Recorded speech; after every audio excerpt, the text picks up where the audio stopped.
তাইওয়ানকে নিজেদের নিয়ন্ত্রণে নিতে যুগ যুগ ধরে প্রচেষ্টা চালিয়ে এসেছে বেইজিং। তবে সম্প্রতি তাইপের নির্বাচনে নতুন প্রেসিডেন্টের জয়ের পর আরও মরিয়া হয়ে উঠেছে বেইজিং।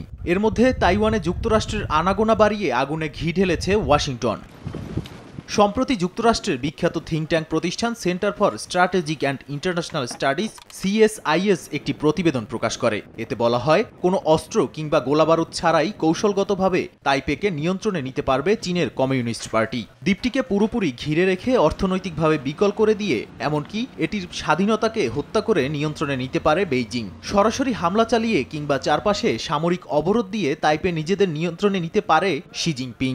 এই দুটি তত্ত্বের উপরই বেশি মত দিয়েছেন সামরিক ও রাজনৈতিক বিশ্লেষকরা। নগদের কাছে সব গ্রাহকই প্রিয়, তাই তো সারা দেশে ক্যাশ আউট চার্জ সবচেয়ে কম। এদিকে গত 2 দিনে তাইওয়ানের চারপাশে 60টিরও বেশি যুদ্ধবিমান পাঠিয়েছে চীন। বিশ্লেষকরা বলছেন, তাইওয়ানের স্বাধীনতার সমর্থকদের শাস্তি স্বরূপ এ মহড়া চালাচ্ছে বেইজিং। অন্যদিকে তাইওয়ানের প্রতিরক্ষা মন্ত্রণালয় এক বিবৃতিতে জানায়, গত 24 ঘন্টায় দ্বীপটির চারপাশে অন্তত 41টি চীনা যুদ্ধবিমান শনাক্ত করা হয়েছে।